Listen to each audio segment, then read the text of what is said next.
pada malam ini, marilah sama-sama kita membaca dan mentadabbur sebuah surah yang difirman atau diturunkan oleh Allah Subhanahu wa taala kepada Rasulullah sallallahu alaihi wasallam, yaitu merujuk surah yang bernama Al-Bayyinah, Suratul Bayyinah, yaitu yang sering atau selalu kita sebut lam yakunil ladzina kafaru. Baik, surah Al-Bayyinah ini adalah satu surah termasuk di dalam surah-surah Makkiyah, yaitu surah yang mana ayat-ayatnya diturunkan kepada Rasulullah di kota Mekah. Dan surah Al-Bayyinah ini mengandungi 8 ayat. Lam yakunil ladzi sampai akhir ayat tu ada 8 ayat. Surah ini juga dikatakan diturunkan selepas surah yang ke-65 di dalam Al-Quran, iaitu surah At-Talaq. Lepas surah At-Talaq, maka diturunkan surah Al-Bayyinah kepada Rasulullah. Jadi di dalam tafsir Ibnu Katsir sebagai contoh ada riwayat mengapa surah ini diturunkan kepada Rasulullah.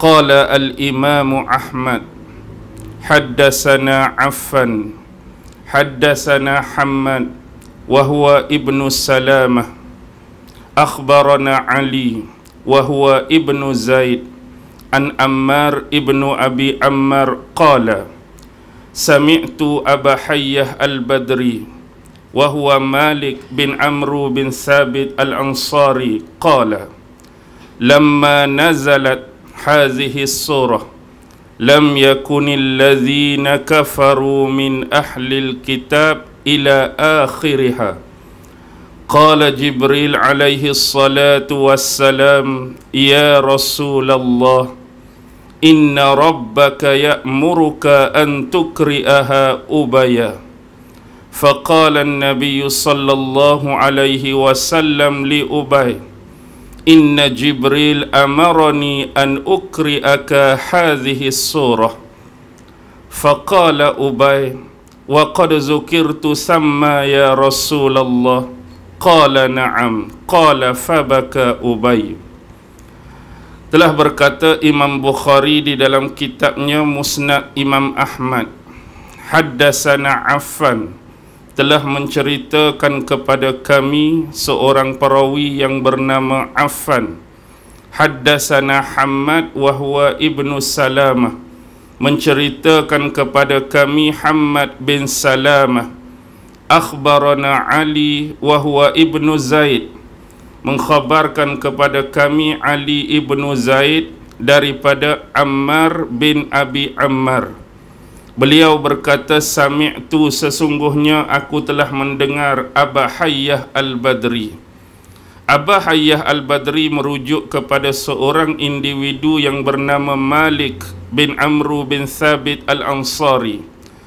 Beliau berkata, lamma nazalat, ketika diturunkan surah ini, yakni surah mana? Lam yakunil ladzina kafaru min ahlil kitab ila akhiriha. Daripada ayat yang pertama sampai ayat yang terakhir, iaitu merujuk ayat yang ke-8.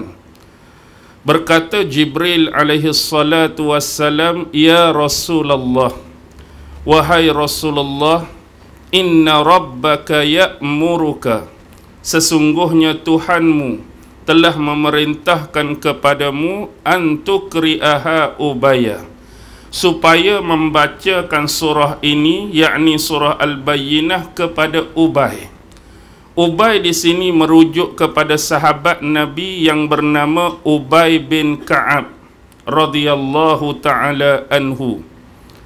Faqala an-nabi sallallahu alaihi wasallam, maka bersabda Rasulullah sallallahu alaihi wasallam selepas baginda bertemu dengan Ubay bin Ka'ab, inna Jibril amarani an ukri'aka hadhihi surah, sesungguhnya Jibril memerintahkan kepada aku supaya membacakan surah ini kepadamu, wahai Ubay.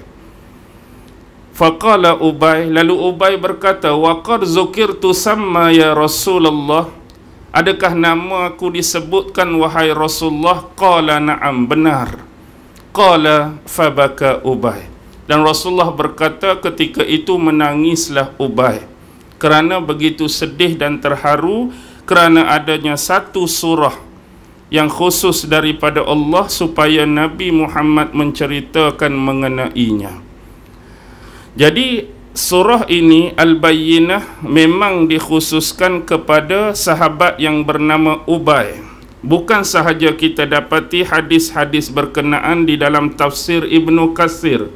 Bahkan kalau kita merujuk tafsir Imam Qurtubi pun menceritakan permasalahan yang sama. Imam Syaukani juga demikian, dan begitu juga dalam satu lagi kitab iaitu Tabaqah Ibnu Sa'ad. Baik, siapakah sebenarnya sahabat Rasulullah yang bernama Ubay ni sehinggakan surah Al-Bayyinah ni diminta secara direct terus oleh Allah supaya Nabi Muhammad bacakan pada dia? Sebenarnya Ubay bin Ka'ab, nama betul dia ialah Ubay bin Ka'ab bin Qais bin Ubaid Al-Ansari Al-Khazraji. Bila melihat kepada dua kalimah di belakang Al-Ansari Al-Khazraji, maksudnya dia adalah sahabat Ansar, bukan terdiri daripada golongan Muhajirin. Dan Ansar ini ada dua golongan, satu Aus, satu Khazraj. Dan bila laqab dia Al-Khazraji, bermaksud Ubay bin Ka'ab adalah tergolong sahabat Bani Khazraj. Ubay bin Ka'ab ini adalah salah seorang sahabat antara yang awal masuk Islam. Dia sebenarnya masuk Islam sebelum Nabi Muhammad sallallahu alaihi wasallam berhijrah ke Madinah lagi. Jadi kita tahu ada rombongan daripada Madinah yang pada waktu itu mereka datang ke bumi Mekah nak menunaikan ibadat haji, yang dipimpin oleh salah seorang sahabat yang bernama As'ad bin Zurarah. Jadi mereka bertemu dengan Rasulullah di Arafah, dan Rasulullah menceritakan kepada mereka dakwah hal-hal yang berkaitan dengan Islam, agama yang dibawa oleh Nabi Muhammad. Lantas kumpulan ini tertarik dengan agama yang diceritakan kepada mereka. Dan kemudian pada tahun seterusnya mereka datang lagi dengan jumlah yang lebih ramai.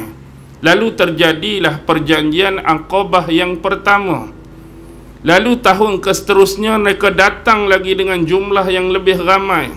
Ada riwayat menyebut 72, ada riwayat 73. Lalu terjadinya perjanjian Aqabah yang kedua. Jadi As'ad termasuk orang yang masuk Islam ketika perjanjian Aqabah, bermaksud Nabi belum lagi hijrah ke bumi Madinah.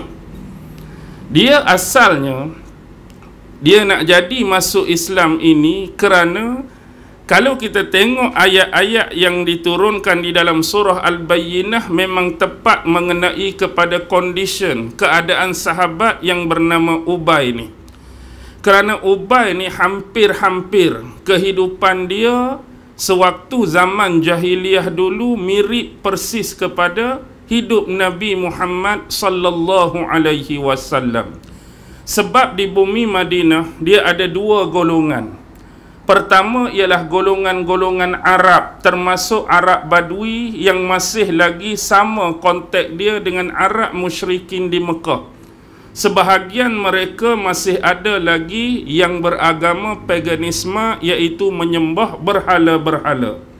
Manakala kelompok yang kedua mereka dikelilingi oleh orang-orang Yahudi kan di Madinah.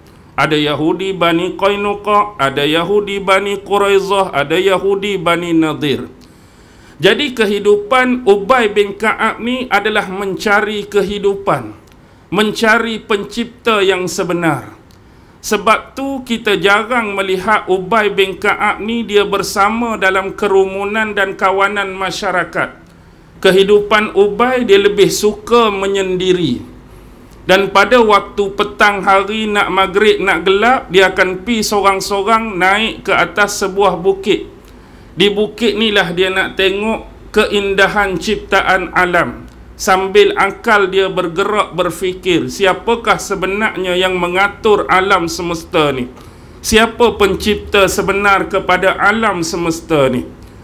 Jadi dia mula berfikir, bila melengok pertukaran siang dan malam, malam dan siang, dia juga mempertanyakan persoalan-persoalan tertentu khusus untuk diri dia sendiri.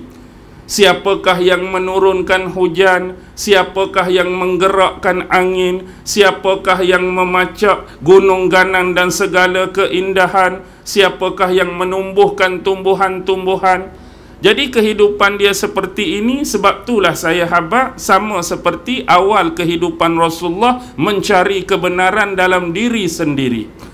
Itu adalah model seorang sahabat yang bernama Ubay bin Ka'ab. Nak jadi cerita dalam keadaan dia mencari ini, dia salah seorang sahabat yang sememangnya sudah pandai membaca dan pandai menulis. Dua hal atau dua perkara yang jarang ada pada masyarakat Arab pada masa itu, reti baca, reti tulis. Dan dia juga mengambil kesempatan untuk cari kebenaran daripada jiran dan tetangga dia. Kerana ada sebahagian jiran dan tetangga Ubay ni orang-orang Yahudi.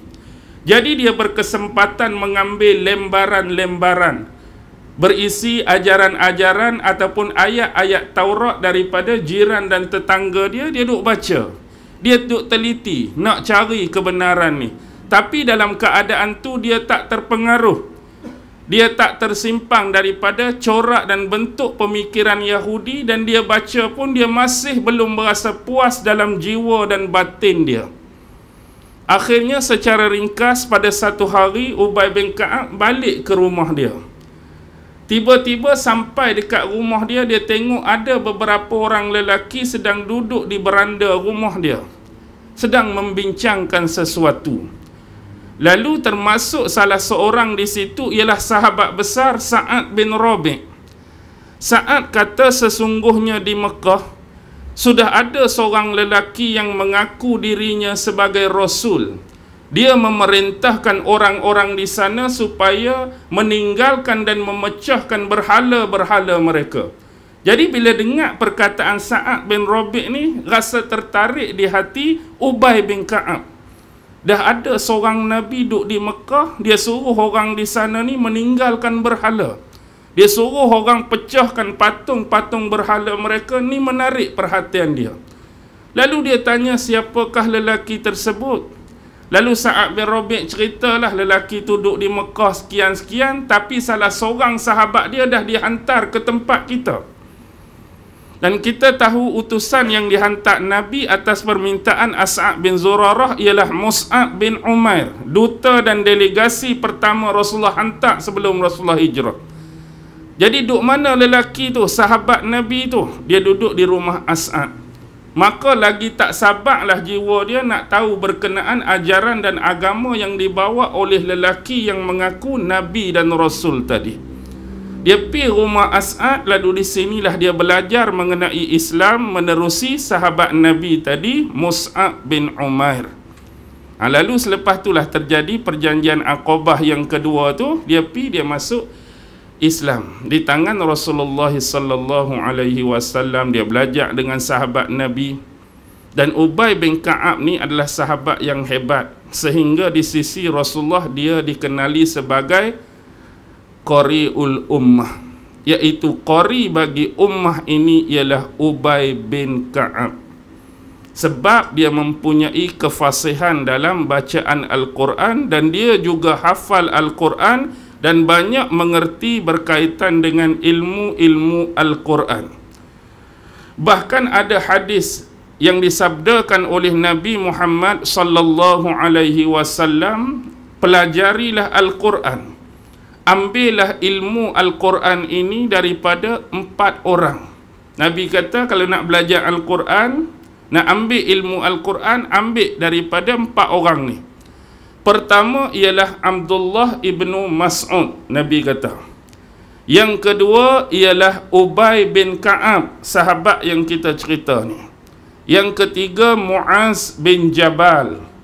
Dan yang keempat Salim maula Abu Huzaifah. Jadi ada nama Abdullah bin Mas'ud, ada nama Ubay bin Ka'ab, ada nama Mu'az, dan ada nama Salim Maula Abu Huzaifah. Begitu juga sebuah hadis riwayat Imam Bukhari daripada Qatadah, yang mana suatu hari dipertanyakan kepada Anas bin Malik radhiyallahu ta'ala anhu, siapakah yang antara sahabat Nabi yang mula-mula menyusun dan menulis wahyu-wahyu Al-Quran yang diterima oleh Nabi Muhammad? Antara jawapan yang diberikan oleh Anas, ada 4 orang, tapi semuanya adalah sahabat Ansar, tidak ada seorang pun sahabat Muhajirin. Anas menyebutkan nama Ubay bin Ka'ab, Anas menyebutkan nama Zaid bin Sabit, dia menyebutkan nama, ada seorang lagi Ibnu Zaid, dan ada seorang lagi nama. Jadi semua sahabat yang terlibat, yang awal-awal mula-mula menulis dan menyusun Al-Quran bagi pihak Rasulullah ialah 4 orang sahabat Ansar, tiada seorang pun di kalangan mereka adalah Muhajirin. Jadi Ubay bin Ka'ab ni, kerana kehebatannya dalam ilmu Al-Quran, ada riwayat yang mengisahkan suatu ketika Nabi Muhammad ni sedang mengimami solat. Salah satu solat berjamaah, Nabi semayang, di belakang tu sahabat-sahabat sebagai makmum. Tiba-tiba terjadi satu peristiwa, Nabi bukan tersalah atau tersilap baca, tapi Nabi tertinggal satu ayat. Nabi tertinggal satu ayat, dan tiba-tiba Nabi dengar di belakang dia tu ada seorang seolah-olah sedang berbisik memperbetulkan kesilapan yang Nabi tertinggal tadi. Lalu bila habis semayang, Nabi paling ke belakang, Nabi tanya, siapa sahabat yang membetulkan bacaan aku tadi? Lalu sahabat-sahabat lain semua pakat tunjuk kepada Ubay bin Ka'ab. Lalu Rasulullah bersabda, dalam hatiku aku mengira tak ada orang lain dah yang tegur aku kecuali Ubay bin Ka'ab. Itu antara keutamaan Ubay bin Ka'ab. Ada lagi riwayat lain berkenaan dengan Al-Quran. Bila mana suatu ketika Rasulullah ni, dia nak keluar daripada masjid, dia bertemu dengan Ubay. Lalu dia bercakap-cakap dengan Ubay dalam keadaan sambil berjalan nak pi ke pintu masjid, nak keluar.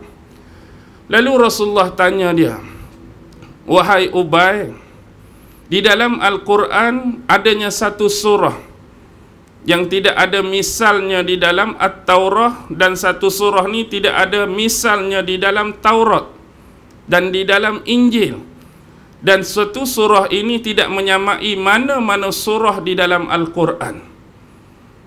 Apakah surah tersebut? Jadi Ubay kata hanya Allah dan Rasulnya sajalah yang mengetahui.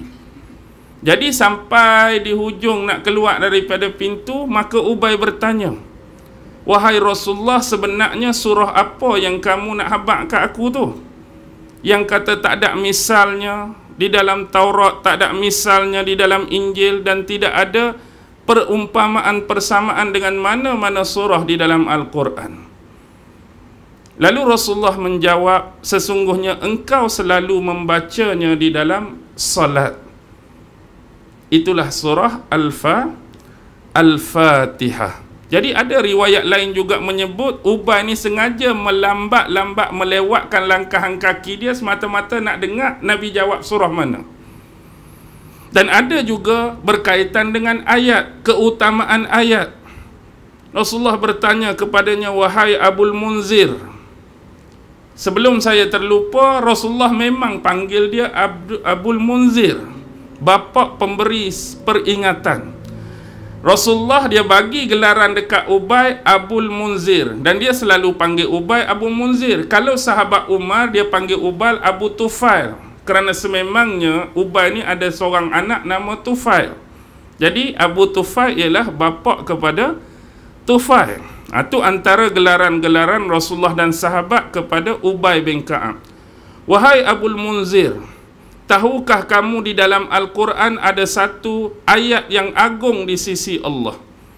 Apakah ayat agung tersebut? Seolah-olah Rasulullah berteka-teki dengan Ubay.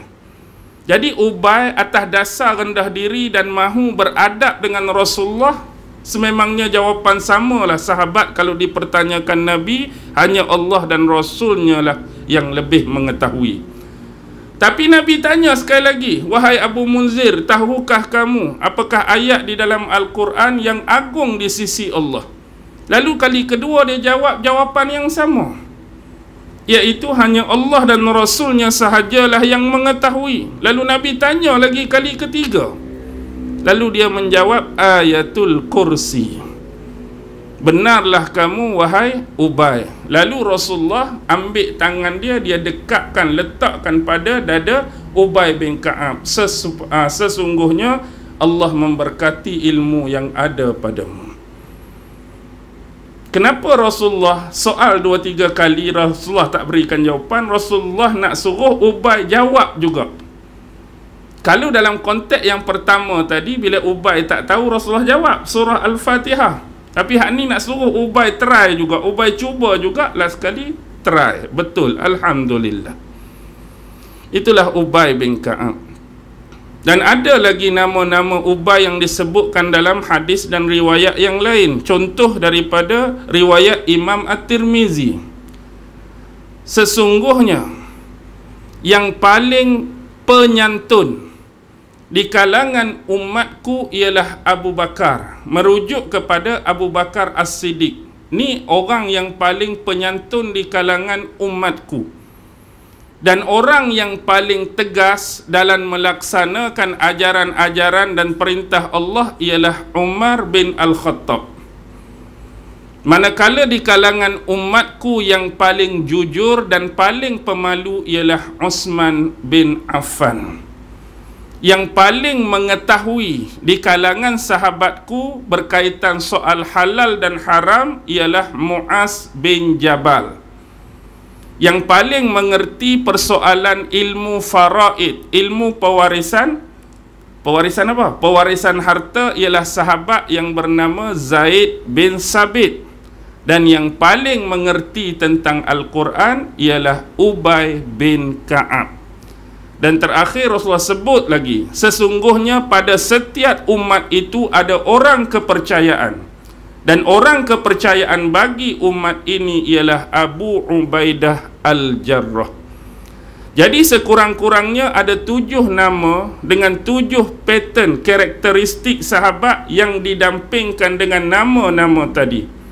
Seperti Abu Bakar dengan sifat penyantunnya, Umar dengan sifat tegasnya, teguhnya dalam menjalankan ketaatan perintah-perintah Allah, Utsman dengan pemalu dan jujur, Muaz mengetahui halal dan haram, Zaid bin Sabit mengetahui ilmu faraid, dan Ubay bin Ka'ab berkaitan dengan Al-Quran, Abu Ubaidah berkaitan dengan kepercayaan. Jadi sebutan Rasulullah 7 pada nama sahabat ini membuktikan bahawa hal tersebut nampak penonjolan pada karakter sahabat tadi dan tidak menafikan sahabat lain juga punya sifat tersebut. Sebagai sahabat-sahabat Nabi yang lain, sahabat Nabi juga ada di antara mereka yang penyantun seperti Abu Bakar. Ada sahabat yang jujur, ada sahabat yang pemalu, ada sahabat yang hebat ilmu-ilmu tertentu. Tetapi yang Rasulullah sebut ni yang paling menonjol watak tu sahabat-sahabat yang disebutkan namanya. Termasuklah Ubay bin Ka'ab.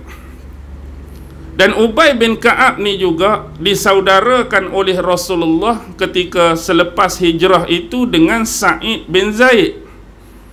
Siapa Sa'id bin Zaid? Salah seorang sahabat yang dijamin masuk syurga. Sa'id bin Zaid ni salah seorang sahabat yang amalan dia banyak yang soleh, banyak ibadat dia, dan di antara sahabat yang makbul doa dia. Siapa Sa'id bin Zaid? Isteri kepada Fatimah binti Khattab, adik Sayyidina Umar. Kalau kita tengok sejarah awal Sayyidina Umar nak masuk Islam kan, dia pergi rumah adik dia, dia dengar ada orang baca Quran tu. Rumah adik dia, Fatimah binti Khattab. Suami Fatimah tu Sa'id bin Zaid lah yang kena tampak, yang kena tumbuk awalnya dekat Umar tu. Sebelum Umar diberi lembaran yang berisi awal surah Taha. Akhirnya menggegar dan menggoncangkan jiwa dan iman dia, pergi jumpa Nabi, masuk Islam. Jadi itulah saudaranya Sa'id bin Zaid. Dan dia juga adalah rakan baik dengan Sa'id bin Rabi'. Siapa Sa'id bin Rabi'? Hak mula-mula hak orang duk sembang depan rumah dia tu kan, hak cerita pasal Nabi tu Sa'id bin Rabi'. Pernah ketika perang Uhud, seingat saya, ketika perang Uhud, Nabi pernah nak tanya sahabat, suruh pergi cari di mana Sa'ad bin Rabi' sekarang ni. Lalu sahabat tanya, bagaimana dengan dia? Sesungguhnya aku mengira bahawa lontaran-lontaran lembing dan lontaran-lontaran anak panah sekarang sedang dipusatkan kepada Sa'ad bin Rabi'. Jadi Rasulullah pun minta lah supaya Ubay bin Ka'ab pergi cari sahabat ni lagu mana keadaan dia dalam perang Uhud. Cari punya cari, akhirnya dia jumpa Sa'ad bin Rabi' rebah dah sedang keadaan nazak. Lalu dia jumpa, sesungguhnya Rasulullah minta kepada aku supaya cari kamu, wahai Sa'ad. Beritakanlah kepada Rasulullah, sesungguhnya aku sekarang ni telah terluka 12 tikaman. Pada tubuh aku ni ada 12 bekas tikaman luka, dan aku dah bersungguh-sungguh melawan dan menghapuskan musuh-musuhku. Dan aku juga ingin berpesan kepada kamu, wahai sahabat-sahabat Rasulullah, sekiranya dalam peperangan ini Rasulullah wafat, tidak ada alasan bagi kamu semua untuk terus hidup. Tengok ni pesan sahabat yang pada masa tu nyawa-nyawa ikan. Dia bukan fikir pasal 12 tikaman dia, tapi fikir pasal Rasulullah. Seolah-olah dia peringatkan kepada sahabat hak hidup lagi, kalau Rasulullah mati dalam peperangan ni, kamu tak ada alasan untuk terus hidup. Aku tak apa nak mati pun. Jadi akhirnya dia meninggal dunia. Lalu Ubay bin Ka'ab pergi Haba'ah. Sa'ad bin Rabi' dah wafat. Lalu Rasulullah menangis, Rasulullah bersedih. Itulah semulia-mulia manusia, moga-moga Allah mengampuninya. Sesungguhnya dia ikhlas kepada Allah dan Rasulnya dari awal kehidupan dia sampai kewafatan dia. Itulah Sa'ad bin Rabi'. Kalau nak cerita Ubay ni memang tak baca dalam Yakuni malam ni. Kita cerita sikit-sikit. Ambil satu lagi yang terakhir. Dulu pernah dia berada di sisi Rasulullah. Tiba-tiba ada seorang lain datang menemui Rasulullah dalam keadaan dia tu sakit ataupun demam. Orang lain hak sakit demam tu kebetulan dia ada di sisi Nabi. Lalu orang ni mengadu bahawa dia ditimpa musibah sakit, musibah demam. Lalu secara ringkasnya Rasulullah bagi tahu sesungguhnya sakit atau demam yang datang daripada Allah itu adalah merupakan salah satu cara Allah menghapus dan mengkhifaratkan dosa seseorang. Jadi bila dengar lagu tu, kawan tu pun balik. Jadi dia pun tanya Nabi, wahai Rasulullah, adakah semua jenis sakit dan demam ke jenis sakit hak berat-berat, hak sederhana saja Allah hapus dosa? Kalau hak ringan Allah tak hapus. Lalu Nabi kata, Allah tetap akan menghapuskan dosa daripada setiap musibah yang Allah bagi. Hatta kamu tercucuk duri pun Allah pasti akan hapuskan dosa. Seringan-ringan kalau Allah uji kita tu tercucuk duri pun pasti ada penghapusan. Sesuai dan setimpal dengan keadaan yang Allah qadarkan pada kita lah. Cara kena duri, setara ni Allah hapus. Demam teruk, setara ni Allah hapus. Kena sakit tu, setara ni Allah hapus. Jadi ditakdirkan, tak lama kemudian tiba-tiba dia demam. Demam panas. Bila dia demam panas, dia teringatlah balik hak dia tanya Nabi tu. Jadi dah Nabi kata, setiap manusia yang dicuba, diuji dengan musibah sakit ke demam, Allah akan kafaratkan dosa. Dan dia mengharap melalui sakit dan demam dia ni, Allah hapuskan dosa dia sampai dia minta satu doa yang saya kira tak ada seorang pun berani nak minta doa seperti doa dia. Ya Allah, ya Tuhanku, kamu jangan hilangkan demam panas ni daripada diri aku sampailah kamu memanggilku kepadamu. Sampai mati jangan bagi hilang demam panas ni. Seolah-olah dia teringat kalau demam je Allah duk hapus dosa dia. Agak-agak berani tak minta doa lagu ni? Kita duk sakit kepala, ya Allah ya Tuhanku, jangan bagi hilang sakit kepala ni sampai aku mati. Siapa berani? Tak ada siapa nak dah. Kita sakit kepala cari Panadol atas almari dah. Nak suruh hilang ni. Lepas tu nak buat tagline tak? Anda rasa saya ada masa untuk sakit kepala? Nak buat ayat gitu lah. Okey, baik. Dan dia minta satu lagi. Bukan doa dia berhenti di situ. Maksudnya diminta kepada Allah supaya demam dia tu jangan Allah hilangkan. Tetapi janganlah demam tersebut kamu bebankan aku. Maksudnya jangan bebankan sampai aku ni tak boleh solat, sampai aku tak boleh nak puasa, sampai aku ni tak boleh nak berhaji, sampai aku ni tak boleh nak berjihad pada jalan Allah.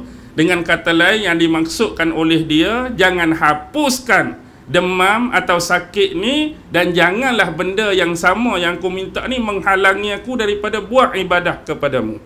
Walaupun demam, biar aku boleh solat. Demam, biar aku boleh puasa. Demam, biar aku boleh pergi haji. Demam, biar aku boleh pergi berjihad.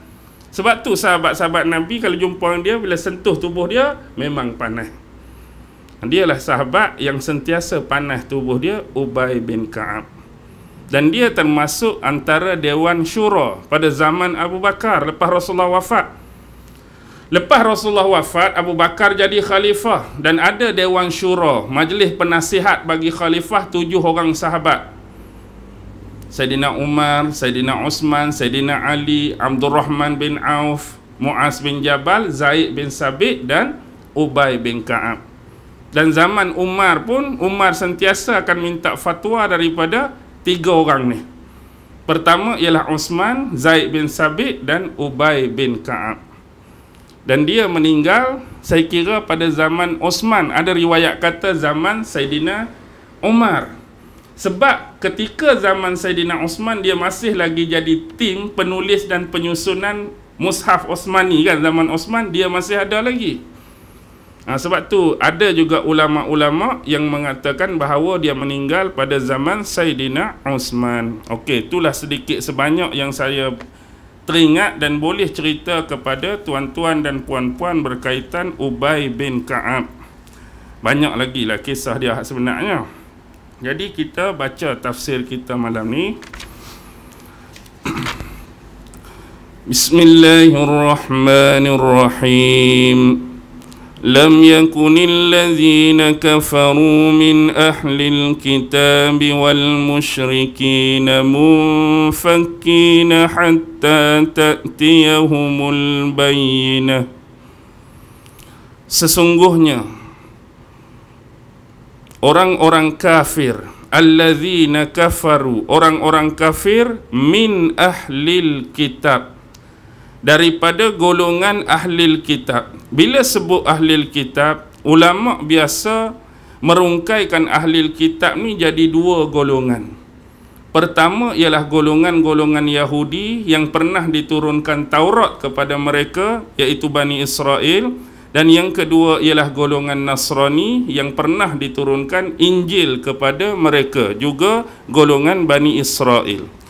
Wal musyrikin, dan golongan-golongan musyrik. Sebagaimana ahlil kitab dikategorikan kepada 2, begitu juga dengan musyrikin selalu dikategorikan kepada 2. Yang pertama ialah golongan-golongan penyembah berhala, dan yang kedua ialah golongan-golongan penyembah api. Jadi melihat kepada musyrikin ni, kita boleh tengok zaman sebelum diutuskan Nabi Muhammad ada 2 kuasa besar, di sebelah timur dan di sebelah barat.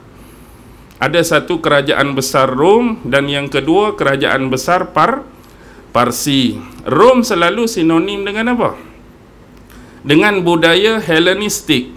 Budaya Helenistik ialah budaya yang diambil daripada zaman Greek kuno, zaman Yunani, yang kita kata orang-orang ni terkenal dengan dewa-dewa kan. Kita belajar sejarah dewa Olympus, dewa Zeus, dewa Hades, dewa Athena, dewa Jupiter, dewa Saturn, segala dewa-dewa. Tak cukup dengan tu, mereka mematungkan pula, mengidolakan patung-patung nama-nama dewa tadi dalam bentuk patung-patung dan arca-arca tertentu. Manakala hak belah Parsi ni lebih terkenal dengan penyembahan api. Munfakkina hatta ta'tiyahumul bayyinah. orang-orang kafir dari kalangan ahli kitab dan juga golongan musyrikin tadi, mereka sesekali tidak akan meninggalkan agama mereka. Dengan kata lain, mereka tidak akan meninggalkan kepercayaan mereka, mereka tidak akan meninggalkan akidah dan keimanan mereka, hatta ta'tiyahumul bayyinah, sehingga datang kepada mereka al-bayyinah, bukti-bukti yang nyata, bukti-bukti yang jelas. Sebab tu surah ni dinamakan surah al-bayyinah, bukti yang jelas. Jadi apa dia al-bayyinah?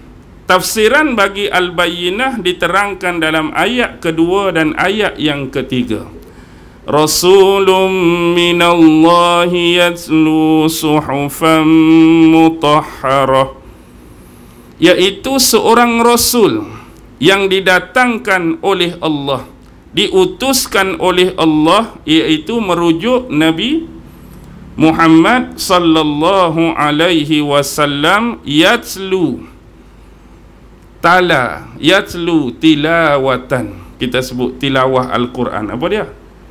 Baca Al-Quran, yang membacakan suhufan, lembaran-lembaran mutahharah, yang disucikan, merujuk kepada Al-Quran. Jadi ada dua benda pada ayat yang kedua. Pertama, rasulun minallah, iaitu individu, personal, dengan jawatannya Nabi dan Rasul yang bernama Muhammad.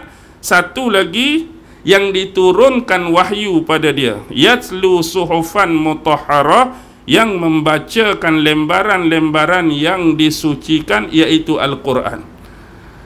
Maksudnya bila ingat Nabi, ingat Quran. Ingat Quran, ingat Nabi.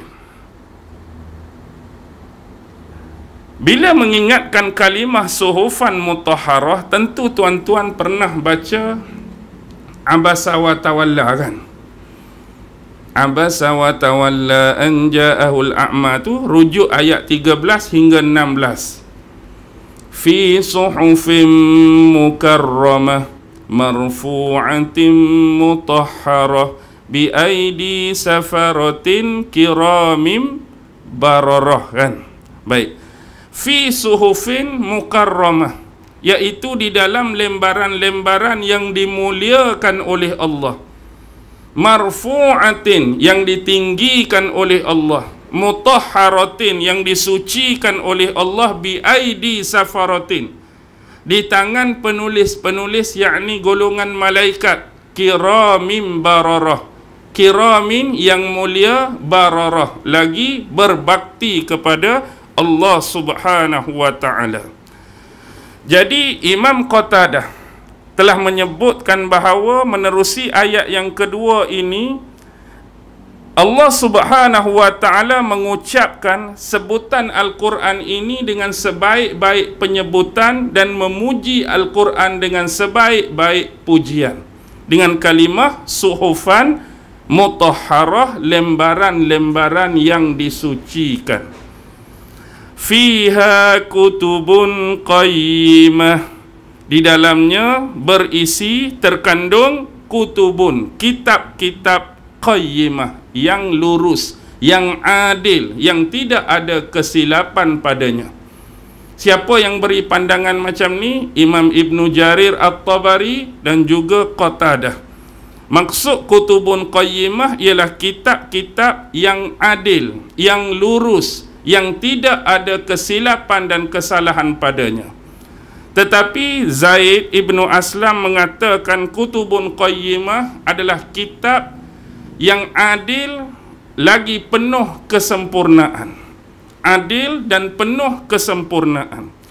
Bila berbicara mengenai Al-Quran yang dibawa oleh Nabi Muhammad, sesungguhnya kalau kita meneliti sebuah kitab yang terlalu sinonim dengan Imam Al-Ghazali, kitab apa? Ihya Ulumiddin.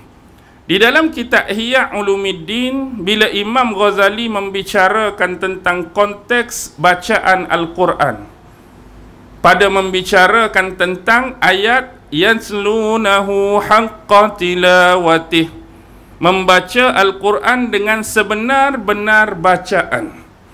Bagaimana seseorang tu nak berta'ammul, nak bermuamalah, nak berkomunikasi dengan Quran dengan cara yang sebenar yang sepatutnya seseorang baca Quran. Pertama, Imam Ghazali sebut membaca Al-Quran dengan menggunakan perantaraan lisan, lidah. Yang kedua, membaca Al-Quran dengan menggunakan perantaraan akal.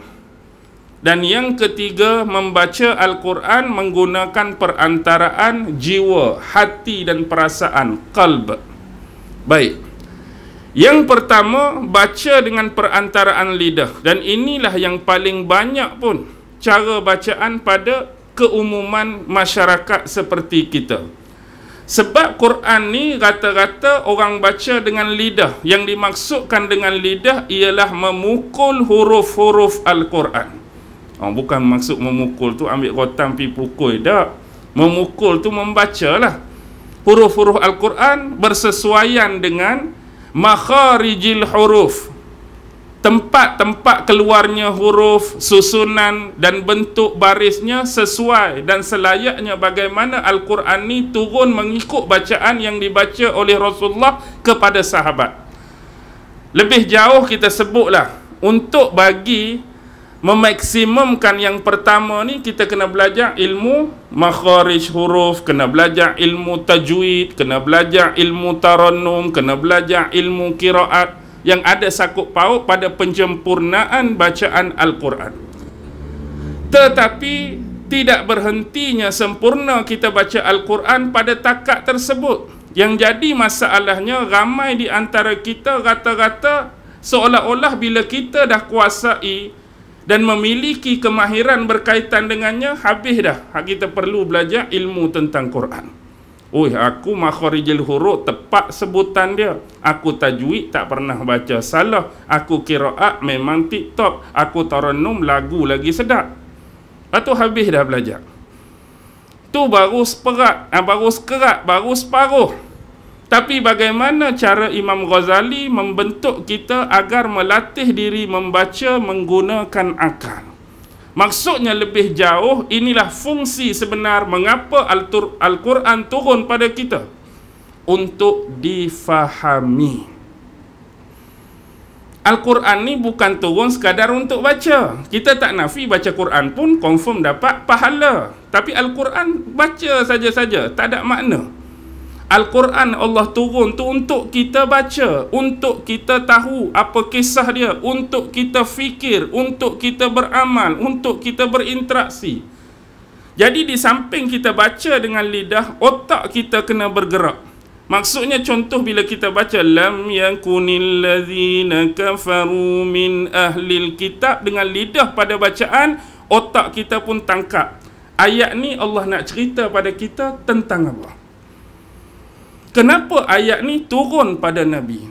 Mengapa ayat ni turun pada sahabat yang bernama Ubay bin Ka'ab? Kita kena tahu. Sebab tu fungsi ayat Quran turun.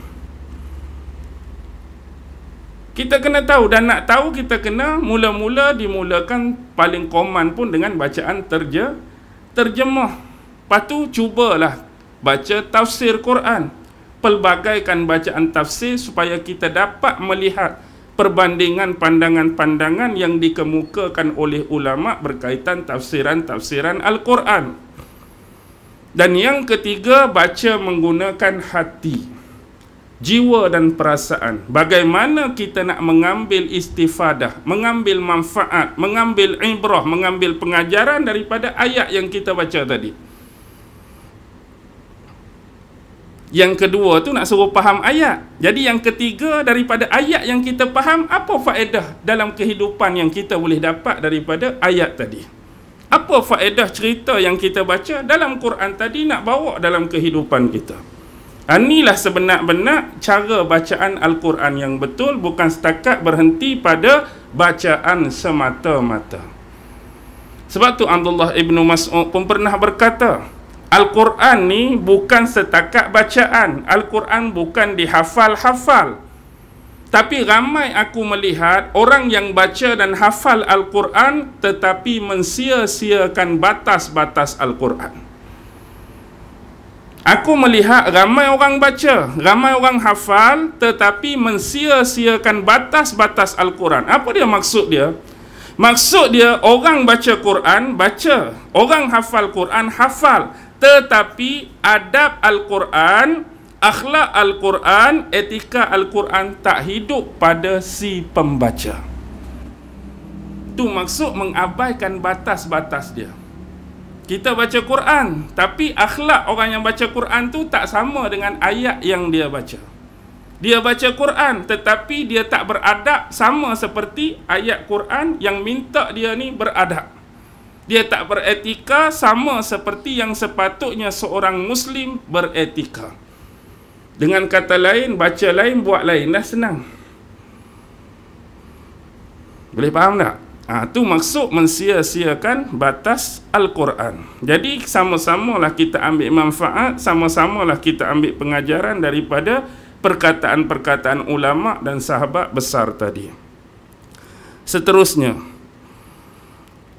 وَمَا تَفَرَّقَ الَّذِينَ أُوتُوا الْكِتَابَ إِلَّا مِنْ بَعْدِ مَا جَاءَتْهُمُ الْبَيِّنَةُ. Dan tidaklah berpecah belah mereka yang diberikan Alkitab kecuali setelah datang kepada mereka bukti-bukti yang nyata. Agak pelik pernyataan ini. Tidak berpecah belahlah mereka yang didatangkan Alkitab kepada mereka selepas didatangkan kepada mereka bukti yang nyata. Dengan kata lain, sebelum datang bukti mereka bersatu, lepas datang bukti yang jelas mereka berpecah. Kita ni biasa berpecah dulu. Berpecah, mari hujah yang kemah, mari bukti yang jelas, baru kita bersatu atas hujah dan bukti. Ni sebelum ni okey, lepas mari bukti, berpecah. Pasal apa Allah sebut demikian? Dan dalam ayat yang lain, sebagai contoh dalam surah Ali Imran ayat 105. وَلَا تَكُونُوا كَالَّذِينَ تَفَرَّقُوا وَاخْتَلَفُوا مِنْ بَعْدِ مَا جَاءَهُمُ الْبَيِّنَاتُ أُولَئِكَ لَهُمْ عَذَابٌ عَظِيمٌ. Janganlah kamu menjadi seperti golongan-golongan yang berpecah, wakhtalafu, dan saling berkhilaf di antara mereka setelah didatangkan kepada mereka bukti yang nyata dan hak.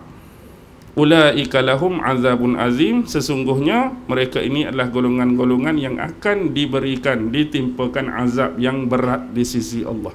Al-Imran 105. Sebenarnya kedua-dua ayat ni Allah nak cerita apa dia? Allah nak memperingatkan kepada Rasulullah dan kepada kita seluruh umat Islam menerusi ayat ni bahawa golongan yang diberikan Alkitab dulu, iaitu golongan Bani Israel, Taurat kepada golongan Nabi Musa, Injil kepada golongan Nabi Isa. Dulu di belakang Nabi Musa mereka boleh sepakat, mereka boleh sekata, mereka boleh bersatu. Tetapi selepas kewafatan Nabi Musa, apa yang berlaku pada Bani Israel? Mereka sudah berpecah belah dan saling berkhilaf di antara mereka. Begitu juga ketika zaman Nabi Allah Isa, mereka boleh duduk belakang Nabi Isa sepakat bersatu. Selepas kewafatan Nabi Isa, mereka juga telah berpecah belah dan berkhilaf di antara mereka. Yang ni merujuk kepada sifat orang-orang Yahudi Bani Israel, sama ada yang mengikuti Taurat ataupun Injil.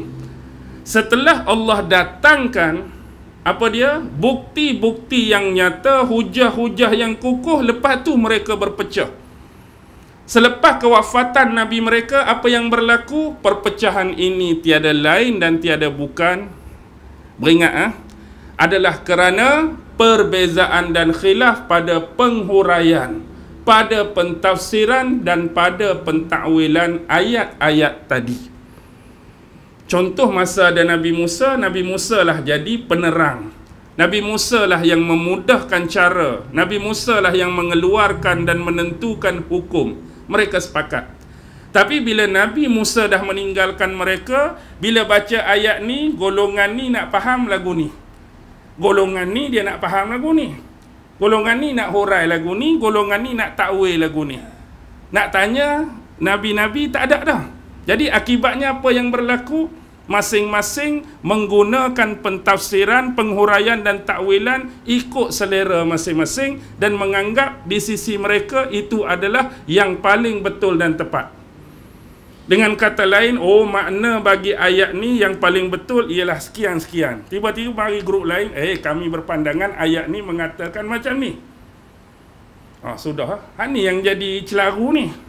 Sebab perbezaan pada 3 benda tadi. Inilah yang berlaku kepada golongan Yahudi yang mengikuti Taurat, golongan Yahudi yang mengikuti Injil. Bahkan kalau kita melihat sahabat bagaimana di zaman Rasulullah dan apa berlaku selepas Rasulullah wafat. Apa yang berlaku? Apa yang berlaku? Salah satu kata-kata keramat Ubay bin Ka'ab. Sesungguhnya ketika kita berada di zaman Rasulullah sallallahu alaihi wasallam, tujuan kita cuma satu. Tetapi selepas Rasulullah meninggalkan kita, tujuan kita berbeza-beza. Ada yang tujuannya ke kanan, ada yang tujuannya ke kiri. Jadi kata-kata ni boleh memahamkan kepada kita dah ada perbezaan pandangan, dah ada perbezaan pendapat, cara menghuraikan, cara menentukan hukum di kalangan mereka, dan inilah yang menyebabkan terjadinya perpecahan. Bahkan hadis yang masyhur kita tahu, Nabi kata, Nabi habaq Yahudi akan berpecah kepada berapa golongan? 71 Yahudi. Yahudi 71 Nabi kata. 70 berada pada jalan kesesatan, satu saja hak jalan yang betul. Kemudian mari tempoh yang kedua, Nasrani akan berpecah 72 golongan. Tambah satu golongan. 71 jalan kesesatan, satu saja hak betul. Dan mari umat Islam, lagi sikit ke lagi banyak? Lagi banyak, 73. 72 pada jalan kesesatan, satu saja jalan hak betul. Lalu sahabat tanya, "Man hum ya Rasulullah?" Siapa mereka Rasulullah? Mereka adalah yang mengikuti jalanku dan mengikuti jalan sahabat-sahabatku. Jalan Nabi apa dia? Jalan sahabat apa dia? Sumber Nabi dan sumber sahabat apa dia? Yang jadi masalahnya bukan pertikaian pada sumber. Kalau tanya orang Yahudi dulu pun, tang mana kamu ambil dalil? Ayat-ayat Taurat lah jawab dia. Tang mana kamu ambil dalil? Ayat-ayat Injil. Hari ni kalau kita gabung 73 tadi, ada satu hak betul, ada 72 hak sesat pun, kalau tanya sumber agak-agak mereka nak jawab apa? Sama je, semua akan jawab sama. Tak akan ada hak betul tu memang Quran Sunnah, aku guna falsafah ni, aku guna ideologi ni, hak sesat jawab. Tak. Hak dikatakan sesat tu pun aku pun guna Quran, aku pun guna Sunnah. Tapi yang jadi sesat pasal apa? Kesilap fahaman tentang interaksi Quran dengan interaksi Sunnah.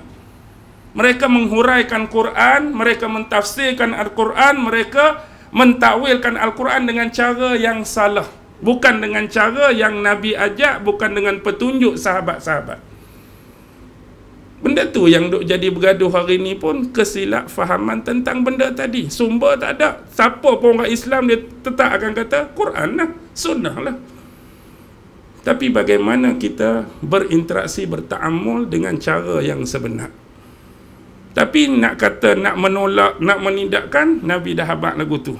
Benda tu akan jadi dan golongan hak kata sesat tu pasti akan ada dan wujud. Cuma yang kita bimbangnya apa? Tak jadi yang satu termasuk dalam 72 tu je. Kita minta kita berada pada jalan yang Rasulullah ikut, yang sahabat ikut. Tapi tersilap langkah boleh jadi hak masuk dalam 72 yang tersesat dan tersalah langkah. Jadi dalam keadaan itulah dunia hari ini, masing-masing mendabik dada, masing-masing membuat dakwaan, masing-masing membuat klaim. Mereka lah yang paling benar. Hak salah pun mereka akan klaim benar. Ada tak satu orang tu dia kata, aku tahu kumpulan hak sebenar belah sana, aku duduk sini saja, kumpulan ni memang jahat, kumpulan ni memang sesat, aku duduk sini. Dia nak akan kata lagu tu tak kalau dia duduk kumpulan tu? Tak ada orang. Walaupun dia duduk dalam kumpulan tu, dia tetap akan kata dialah yang paling betul. Duduk sana pun dia akan kata dia betul. Lepas tu hak keliru siapa yang keliru?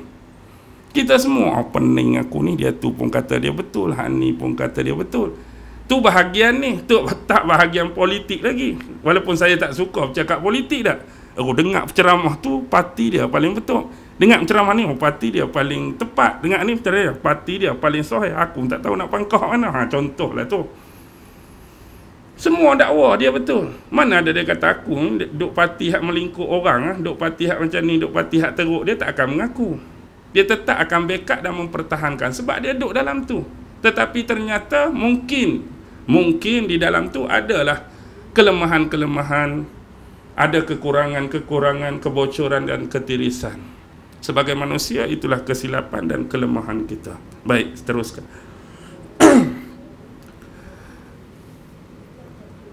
وَمَا أُمِرُوا إِلَّا لِيَعْبُدُوا اللَّهَ مُخْلِصِينَ لَهُ الدِّينَ. Dan tidaklah kamu diperintahkan oleh Allah Subhanahu wa taala kecuali melainkan liya'budullah, menyembah Allah, mengabdikan diri kepada Allah, mukhlisina lahuddin, yaitu dengan mengikhlaskan diri kepada Allah Subhanahu wa taala dalam menjalankan ketaatan dan perintah-perintah dalam beragama. Hak poin nombor 1 sekali ialah tidak kita ni diseru, kita diperintah, kita disuruh kecuali mengibadahi Allah. Sebenarnya konteks poin mengibadahi Allah jangan kita skopkan, kita sempitkan dia punya skop tadi. Bila sebut beribadah kepada Allah, segala hak-hak yang berkaitan dengan Allah kita kena follow semua. Bila sebut Allah di bawah tu adalah rangkaian-rangkaian yang ada keterkaitan dengan Allah. Bila sebut Allah pasti ada persoalan malaikat. Bila sebut Allah pasti ada persoalan tentang kenabian kerasulan. Bila sebut Allah pasti ada penisbahan dengan kitab-kitab. Bila sebut Allah pasti ada qada qadar. Bila sebut Allah pasti ada hari akhirat. Jadi kita kena beriman, kita kena percaya dan kita kena menjalankan kesemua perintah-perintah dan meninggalkan kesemua larangan-larangan daripada Allah. Tapi yang paling penting, nombor 1, jangan sesekali mensyirikkan Allah, memperduakan Allah, mempersekutukan Allah. Jadi yang lebih jauh Allah minta bukan setakat mengibadahi dia, tapi konteks ibadah tu mukhlisina lahuddin. Kena bagi ikhlas sungguh-sungguh, kena memurnikan betul-betul dalam menjalani ketaatan dalam perintah beragama. Hunafa, yang adil, yang lurus. Sebab ada satu ayat dalam surah Al-Anbiya, seingat saya ayat 25. وَمَا أَرْسَلْنَا مِنْ قَبْلِكَ مِنْ رَسُولٍ إِلَّا نُوحِي إِلَيْهِ أَنَّهُ لَا إِلَهَ إِلَّا أَنَا فَاعْبُدُونِ.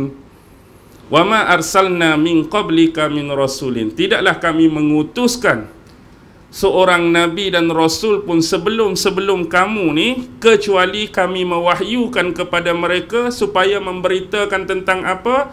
Annahu la ilaha illa ana. Sesungguhnya tiada Tuhan yang layak disembah melainkan aku.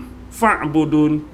Maka sembahlah Allah Subhanahu wa taala. Beribadahlah dengan niat keikhlasan hanyalah semata-mata kepadanya.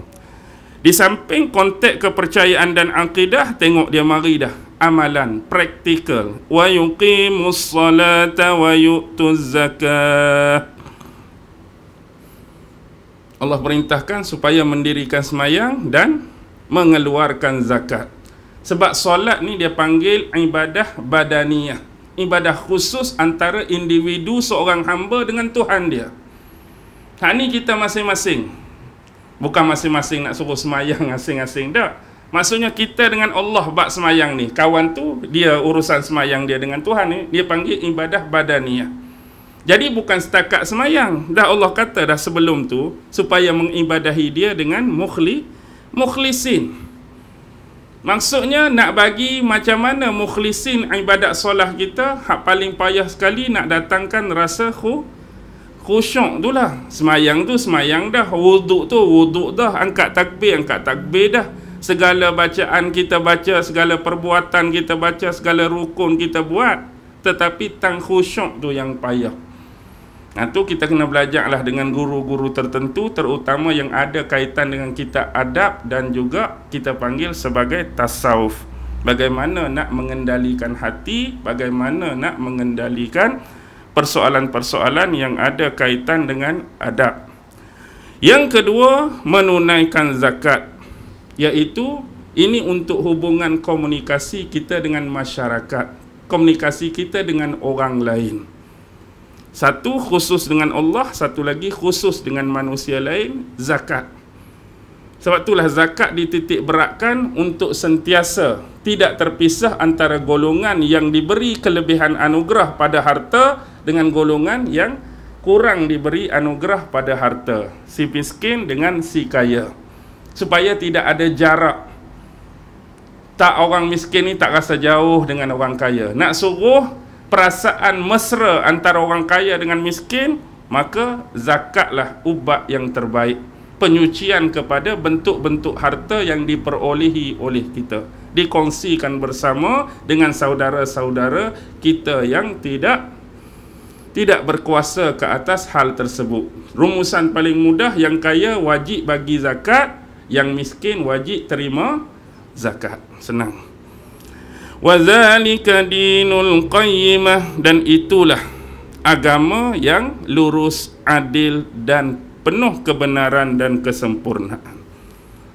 Kalau kita tengok di sinilah Allah mengajarkan kepada kita, kalau dalam istilah moden, tiga benda. Pertama, di sekolah-sekolah hari ini kita sebut sebagai kognitif. Apa dia kognitif? Bentuk pemikiran. Belajar kita berfikir. Berfikir sesuatu berlandaskan akal. Akal tu bukanlah tonggak yang utama, tetapi akal ni satu kurniaan yang tinggi dan besar untuk kita. Jangan kita meremeh-remehkan pandangan akal. Kita letak Al-Quran, kita letak sunnah di atas berbanding akal. Maksudnya akal kita berfikir berpandukan cahaya Quran dan berpandukan cahaya sunnah. Sebab itulah dalam mana-mana ibadat sekalipun, antara yang menjadi kewajipan dan rukun akal.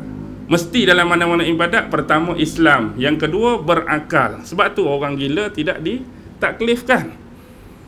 Nak baca Quran pun orang gila tak ditaklifkan. Nak semayang pun orang gila tak ditaklifkan. Nak puasa pun orang gila tak ditaklifkan. Nak zakat, nak haji, orang gila tak ditaklifkan. Sebab itulah orang tua selalu sebut, semayang tu wajib bagi berakal dan tidak wajib bagi orang yang gila.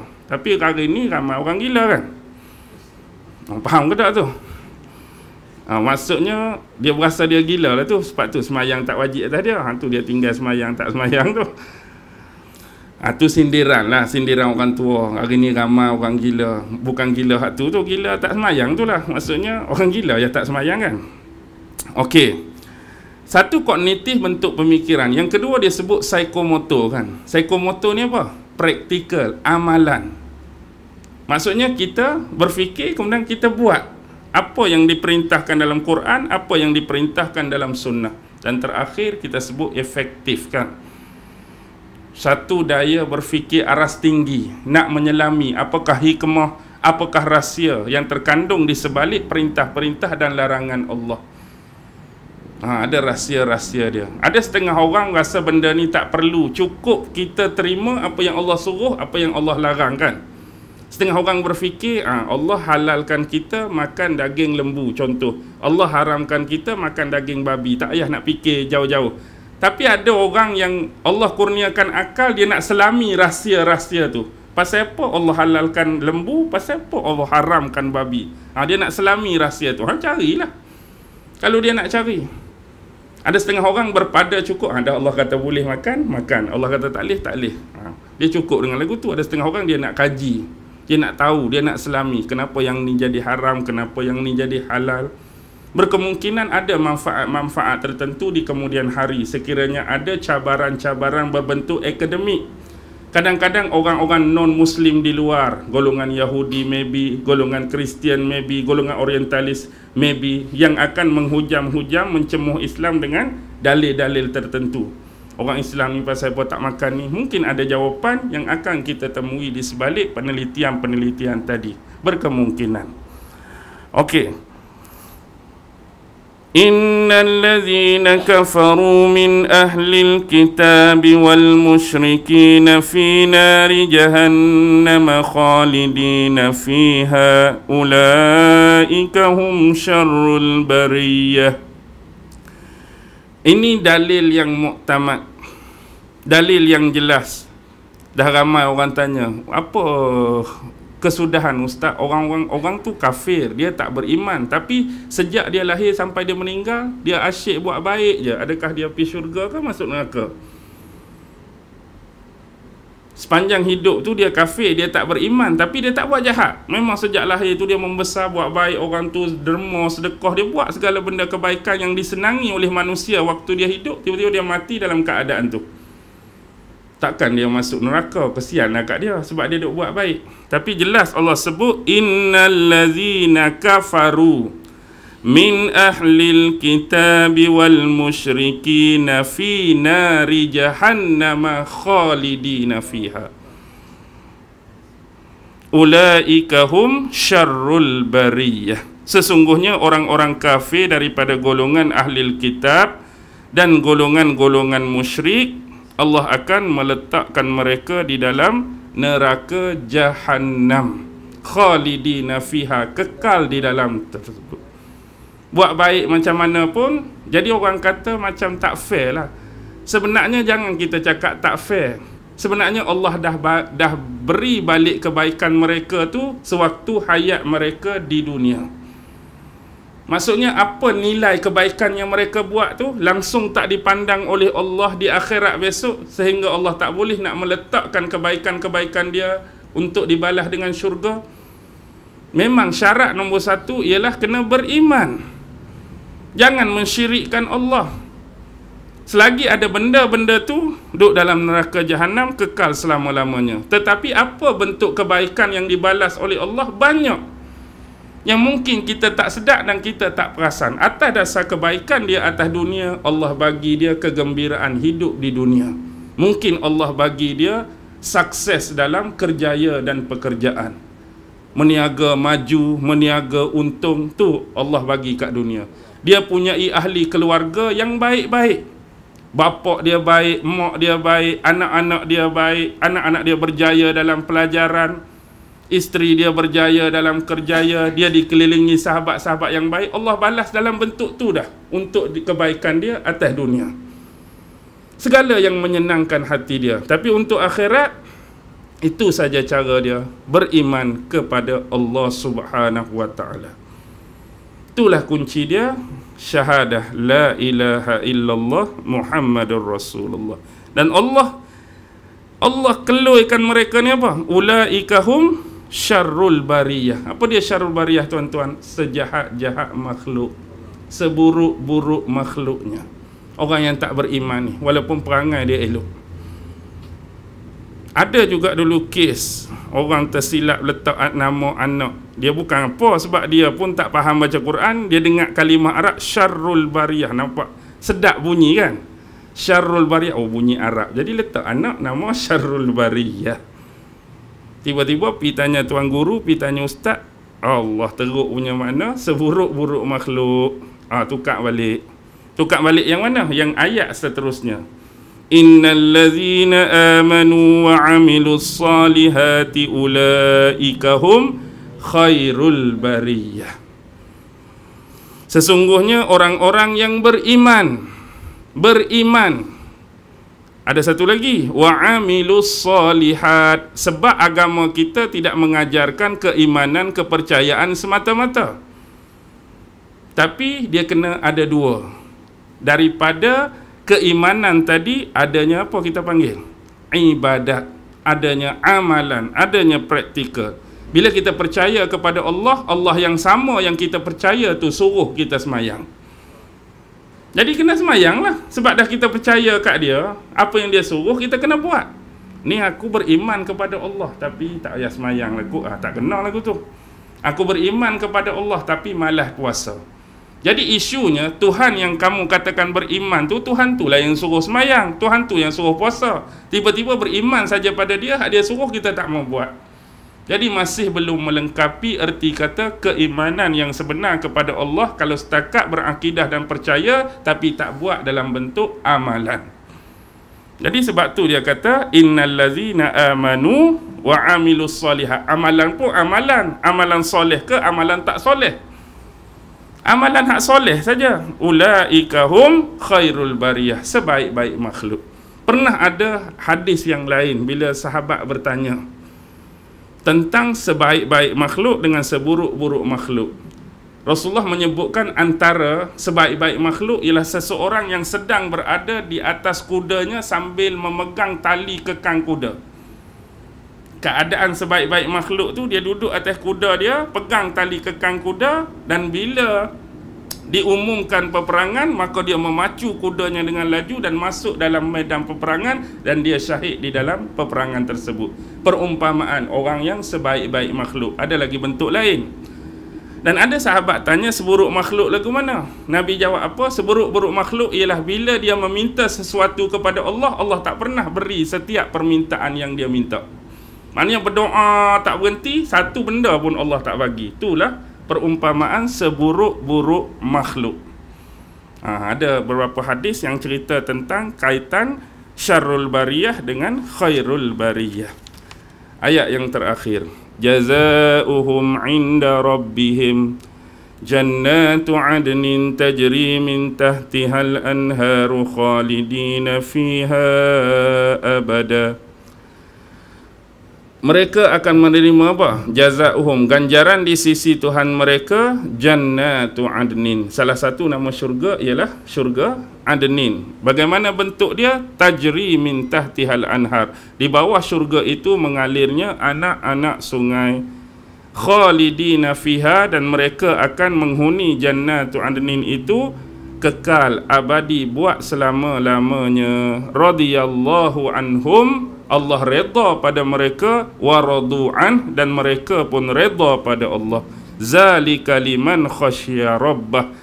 Inilah bentuk-bentuk dan tanda golongan-golongan yang takut kepada Tuhannya. Baik, kita belajar ilmu sifat 20, selalu kalimah kekal. Bila sifat 20 pada Allah, dia jatuh pada apa dia? Wujud, kidam, baqa, kekal. Yang ni ayat Quran kita selalu jumpa kalau cerita syurga, kalau cerita neraka, khalidina fiha, kekal di dalamnya. Jadi baqa pun kekal, khalid pun kekal. Jadi apa perbezaan baqa dengan khalid? Baqa pun kekal juga bagi sifat Allah, tapi syurga neraka selalu kan disebut. Contoh, jannatu adnin tajri min tahtihal anhar khalidina fiha, kekal juga. Kalau syurga tadi pun sama juga. Neraka, innal ladzina kafaru min ahlil kitabi wal musyrikina fi nari jahannama khalidina fiha, kekal. Khalid ini ialah kekal yang sebenarnya tidak berwujud pun sebelum ini, tetapi dia adalah kekal yang dikekalkan oleh Allah. Kalau Allah tak bagi kekal pada dia, dia tak jadi kekal. Maksudnya kita kata Allah buat syurga dan Allah buat bagi penghuni-penghuni syurga tu kekal dalam tu. Khalid ni satu perkataan yang masuk dia kekal, tapi yang dikekalkan oleh Allah. Dia bukan berdiri atas zat dia yang tersendiri. Macam baqa Allah, dia tu kekal atas zat dia tersendiri, tak dipengaruhi siapa. Tapi kalau kekal tadi Allah kata, contoh ni jangan silap faham. Kalau Allah kata dulu aku kata kekal, sekarang aku nak batalkan jadi tak kekal, maka dia jadi tak kekal lah, dia ada perubahan. Maksudnya dia jadi kekal tu syurga sebab Allah bagi kekal pada dia. Kalau Allah tak bagi, ada tak kekal tu pada dia? Tak ada lah. Jadi kekal yang ada perubahan pada perkataan atau perintah Allah. Tapi baqa Allah tu tak dipengaruhi oleh sesiapa pun. Dia kekal dengan zatnya yang tersendiri. Dia yang dulu, dia sama seperti sekarang dan sama pun seperti zat dia pada masa akan datang. Dia tak pernah ada perubahan. Kekal Allah pada perkataan baqa tadi. Tapi Khalid tadi dikhususkan untuk makhluk yang Allah bagi, sifat tu Allah bagi. Kalau Allah tak bagi, ada tak kekal tu pada dia?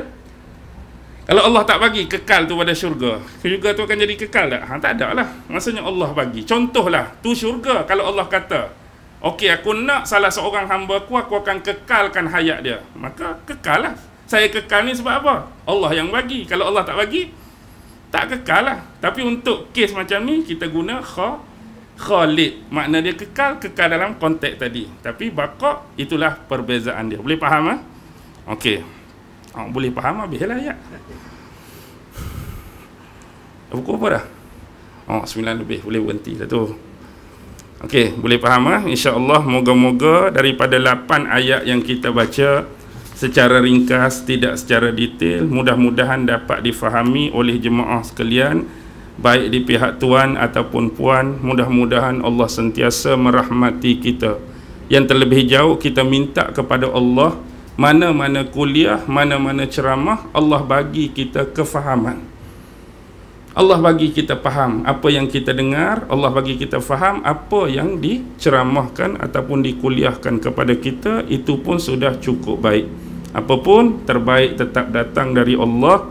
Yang lemah, yang kurang, yang sentiasa bersalah, yang serba tak kena tu, tak ada orang lain lah, diri saya sendiri. Wabillahi taufiq wal hidayah. Wassalamualaikum warahmatullahi ta'ala wabarakatuh.